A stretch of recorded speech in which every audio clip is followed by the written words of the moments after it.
Everywhere I go, bring the beatbox. Jamaah. Yeay. Oh jamaah. Yeay. Alhamdulillah. Buat jamaah yang baru bergabung hari ini kita sedang bahas dalam tema ini dia ada pada Al-Quran. Nah gimana Bib?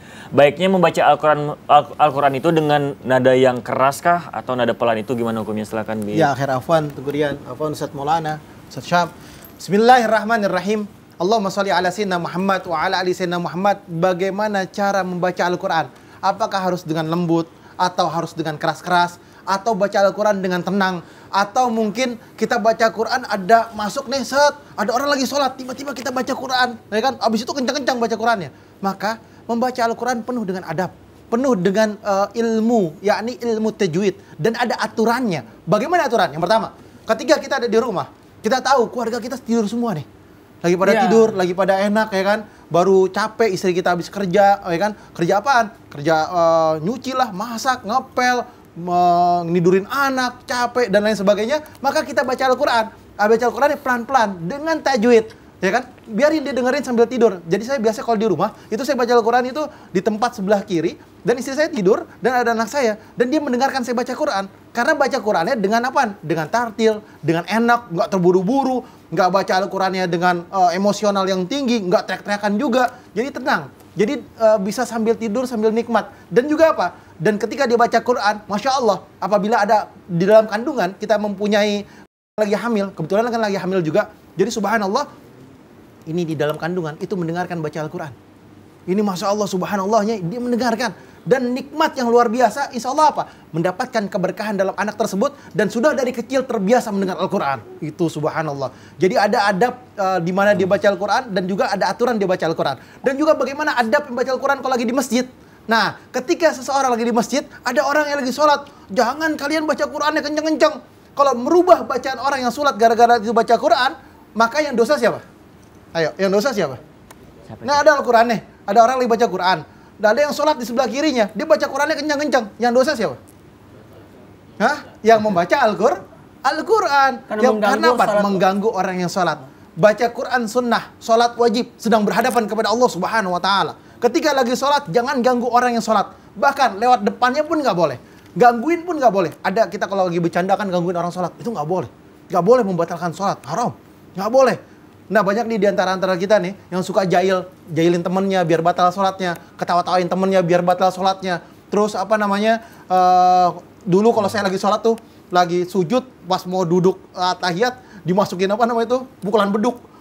Ya kan, sakit nih kan ya. Nah kayak gitu tuh sarungnya ditarik lah, inilah didiinin lah, macam-macam bercandaan anak kecil. Intinya apa? Intinya adalah ketika seseorang mengikuti aturan Allah dan Rasulnya, mempunyai adab dan ilmu agama yang bisa diterapkan dalam kehidupannya. Nggak boleh mengganggu orang sholat. Baca Qurannya pelan-pelan. Baca Al-Qurannya dengan tartil. Baca Al-Qurannya nggak boleh membuat orang dia sombong banget nih baca Quran, ya kan? Pamer. Dia ria, dia pamer. Nah, orang tersebut nih nggak boleh kayak gitu. Baca Quran boleh, tapi niatnya adalah berhadapan kepada Allah Subhanahu Wa Taala, membaca Al-Quran dengan mengharapkan keberkahan dan ridhonya Allah Subhanahu Wa Taala. Bukan sebentar-bentar, wah ini ada orang nih ambil Qurannya set, pakai Quran kecil dibaca Quran. Tujuannya cuma pamer doang, nggak boleh, ya kan? Nah, ada orang juga dalam perjalanan dia baca Quran, boleh, bagus. Tapi ingat juga di sebelah kita kan ada orang yang lagi istirahat, ada yang tidur, ada yang ini. Apalagi kalau di pesawat di perjalanan mau umroh dan kalau misalkan juga kalau lagi di bis ya kan, pelan-pelan baca ya, tartil boleh, bagus boleh, tapi ingat ada aturan baca Al-Quran, jangan sampai kita baca Al-Quran malah dipersalahkan dan membuat orang terganggu, apalagi membatalkan sampai orang sedang sholat. Itu yang nggak diperbolehkan. Masya Allah, berarti membaca Al-Quran itu harus ada adabnya dan juga lihat keadaan dan juga nggak boleh ria. Iya. Masya Allah. Kalau baca Quran di mana? Di rumah. Di rumah. Di rumah pesawat pastinya. baca Quran nggak? Tergantung, kalau pergi umroh tuh mungkin pasti nah, baca. jangan lagi lagi baca Quran atau lagi sholat itu di videoin, ya kan? Nggak boleh, itu ria jadinya. Ria jadinya, itu nggak boleh. Atau dibikin konten gitu. Ya, jangan, nggak boleh. Masya Allah, terima kasih Bib. Nah ini terus Ustaz Syam, katanya dalam Al-Quran itu ada ayat yang namanya ayat sajadah, di mana kita membaca itu harus dengan sujud tilawah. Nah, gimana tuh tata cara dan apa bacaannya? Dan gimana bagi orang yang tidak tahu bacaannya dan dia tidak sujud tilawah, itu hukumnya seperti apa Ustaz Syam? Silakan. Tapi guruku Utsman, Maulana, kekurian serta guru-guru kami dilakukan Allah Subhanahu Wa Taala ada 15 menurut mayoritas ulama. ya ayat sajadah di dalam Al-Qur'an. Menurut satu riwayat bahwa Nabi SAW ketika membaca ke-15 ayat ini adalah beliau bersujud dan membaca sebuah bacaan. Kemudian 15 ayat ini terdapat di surah mana saja? Kami mencoba merangkumnya. Ada di surah Al-A'raf ayat 206, kemudian ada di surah Ar-Ra'd ayat 15, An-Nahl ayat 50, Al-Isra ayat 109, kemudian ada dalam surah Maryam ayat 58, surah Al-Hajj ayat 18 dan Al-Hajj ayat 77, Al-Furqan ayat 60, surah An-Naml ayat 26, surah As-Sajdah ayat 15, surah Fussilat ayat 38, surah Sad ayat 24, surah An-Najm ayat 62, Al-Insyiqaq ayat 21 dan surah Al-Alaq ayat 19. Silahkan dicari. Wasjud waqtarib. Surah Al-Alaq ayat 19. Ada juga di surah-surah yang lainnya. Bisa dicatat dan banyak keterangannya sudah kita dapatkan, dan di Al-Quran biasanya seperti Al-Quran kita tadi jadikan contoh, ada memang situ seperti gambar masjid sejadah di situ ya, atau gambar sejadah, itu menandakan bahwa itu adalah ayat sajadah. Bagaimana cara prakteknya?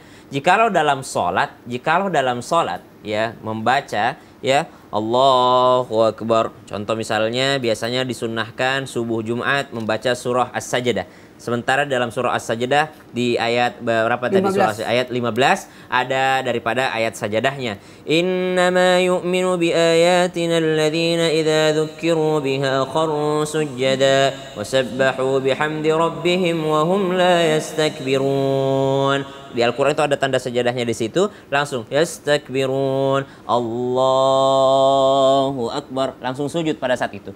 Ketika sudah sujud, membaca sajada wajhiya lilladzi khalaqahu wa sawwarahu wa syaqqa sam'ahu wa basarahu bihaulihi wa quwwatihi fatabarakallahu ahsanul khaliqin. Nah ini lumayan panjang, mudah-mudahan nanti dicatatkan oleh tim Islam Itu Indah untuk ditayangkan di sosial media Islam Itu Indah. Kemudian ada lagi doa yang kedua dengan mengatakan, ya Allah berkahilah aku dalam sujudku ini dan catatkan sujudku ini sebagai kebaikan, dan terima sujudku ini sebagaimana engkau terima sujudnya Nabi Daud alaihissalam. Nah itu boleh dengan bahasa Indonesia, tapi jangan diucapkan dalam hati saja. Terima sujudku ini ya Allah, jadikan sujudku ini adalah ampunan. Kalau tidak bisa juga bagaimana bacaannya? Subhana rabbiyal a'la wa bihamdi, atau subhanallah wa bihamdi subhanallahil azim. Intinya bertasbih kepada Allah Subhanahu wa taala ketika ia bersujud. Setelah sujud langsung Allahu Akbar. Sambung ayat yang tadi, tatajafa junubuhum 'anil madaji'i yad'una rabbahum khaufan wa tam'a wa mimma razaqnahum yunfikun. Itu kalau dalam sholat. Sebaiknya kalau imam mau sujud tilawah, sampaikan dulu kepada makmum bahwa hari ini kita sedang melewati ayat sajadah atau surah yang di dalamnya ayat sajadah, maka kita akan sujud tilawah. Karena banyak juga orang kasihan, imamnya sujud, makmumnya ruku, dikiranya ruku, padahal dia sedang sujud tilawah. Bagaimana kalau tidak dalam sholat, kalau sedang duduk baca Quran biasa, maka tetaplah bersujud, karena Nabi SAW dalam riwayat mengatakan, siapa yang mendapati ayat sajadah lalu dia tidak bersujud, maka setan akan tertawa terbahak-bahak melihatnya. Nah sebaliknya, kalau kita bersujud, maka setan akan lari, tidak mengganggu kita yang sedang membaca Al-Quran. Wallahu ta'ala. Masya Allah, berarti pada saat kita menemukan surat sajadah itu, kalau ayat kita ayat sajadah, kalau misalnya kita tidak sujud, setan senang. Setan bahkan senang. Siapa tertawa gitu ya? Betul.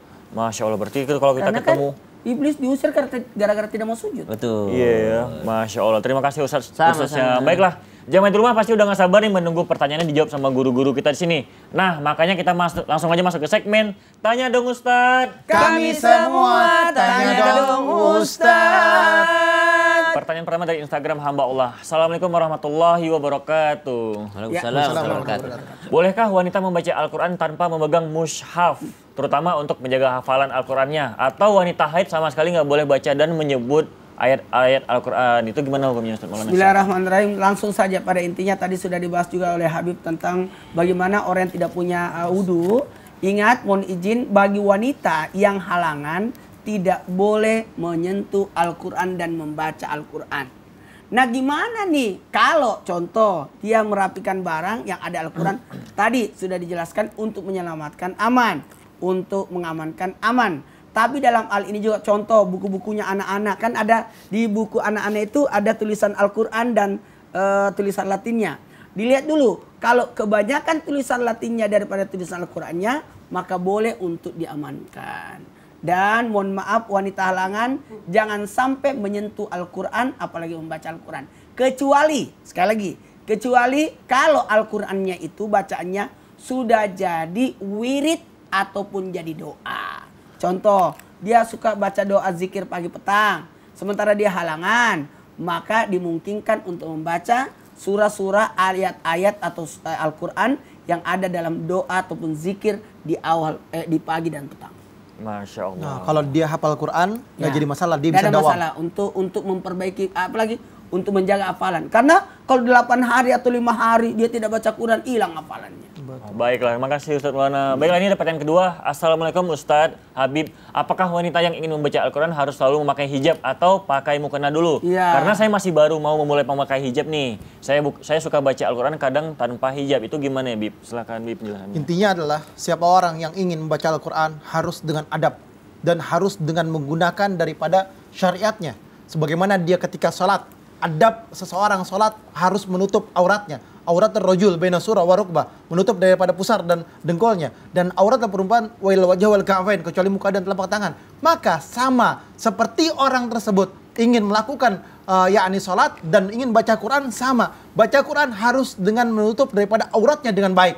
Dia berwudu dulu, dia tutup auratnya, dia baca Quran, memuliakan Al-Quran, meninggikan Al-Quran, dan juga menjadikan Al-Quran adalah perkataan atau firman-Nya Allah Subhanahu wa taala, dan kita harus betul-betul khusyuk dalam baca Al-Quran. Dan laki-laki nggak boleh dia pakai celana pendek dia baca Quran, dia nggak pakai adab baca Quran, nggak boleh. Harus dengan adabnya. Dia pakai sarungnya rapi. Anda giran ketemu sama tokoh, ketemu sama ini itu yang dihormatin, rapi, keren. Sepatunya sampai lancip-lancip tuh, ya kan? Ya kan, intinya kayak Bisa gitu. bercermin. Wah, bisa cermin. Wah, pakai dasi, pakai jas dan lain sebagainya. Tapi giliran menghadap kepada Allah nggak punya adab, nggak punya akhlak. Pakai peci kagak mau, ya kan? Pakai baju koko nggak mau, pakai sarung nggak mau. Perempuan kalau pakai bajunya kalau kondangan rapi, giliran baca Quran kecetian lah, ya kan?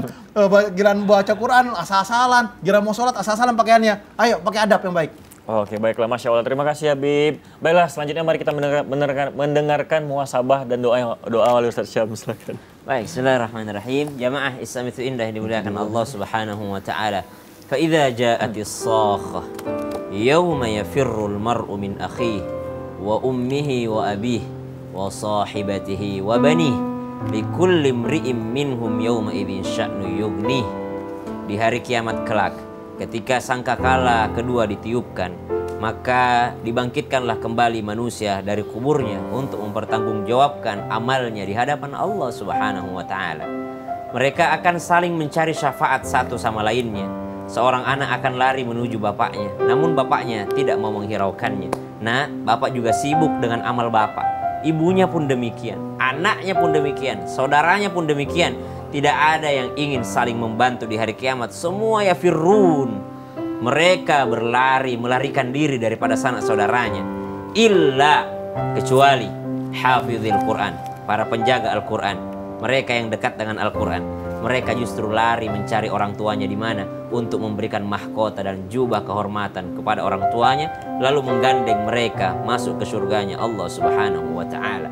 Kullun nasi sawasiyah. Semua manusia di hadapan Allah kelak di hari kiamat sama rata. Illa, kecuali orang yang dekat dengan Al-Quran. Hafizil Quran, hamil Quran, sahibul Quran. Mereka dekat dengan Al-Quran. Mereka al-mahiru bil Quran ma'as safaratil kiramil bararah. Mereka justru derajatnya bersama dengan para malaikat yang agung. Begitu pula ketika dipanggil masuk ke surganya Allah Subhanahu wa taala, Allah memanggil mereka dengan mengatakan, "Naiklah kalian, naiklah setinggi-tingginya sebagaimana tingginya bacaan Al-Qur'an kalian." Maka kita tinggikan derajat Al-Qur'an, Allah pun akan meninggikan derajat kita. Bismillahirrahmanirrahim. Amin. Alhamdulillahi rabbil alamin. Allahumma salli ala sayyidina Muhammadin nabiyil ummi wa ala alihi wa sahbihi wa sallim. اللهم ارحمنا بالقرآن واجعله لنا إماما ونورا وهدى وشفاء ورحمة اللهم ذكرنا منه ما نسينا وعلمنا منه ما جهلنا وارزقنا تلاوته آناء الليل وأطراف النهار واجعله لنا حجة لا حجة علينا يا ذا الجلال والإكرام. اللهم اجعل القرآن ربيع قلوبنا يا الله, jadikan Al-Quran obat hati kami, وجلاء أحزاننا, penghapus kesedihan kami ya Allah, وذهاب همومنا, penghilang daripada keresahan kekhawatiran kami ya Allah, برحمتك يا أرحم الراحمين. اللهم اجعلنا من أهل القرآن, jadikan kami keluarga, begitu pula keluarga Islam itu indah menjadi ahlul Quran, dikumpulkan di surgamu bersama Al-Quran. Wa sallallahu ala sayyidina Muhammad walhamdulillahi rabbil alamin. Alhamdulillah, demikianlah perjumpaan kita hari ini. Insya Allah besok kita bertemu lagi jam 5 pagi di Islam Itu Indah. Saya Teguh Rian, mohon maaf jika ada salah kata dan perbuatan. Wabillahi taufiq wal hidayah. Assalamualaikum warahmatullahi wabarakatuh. Waalaikumsalam warahmatullahi wabarakatuh. Makasih ya Pak. Untung aku pegang. Iya, biar kepleset. Aduh, Bang Billy. Hilda? Billy? Hilda?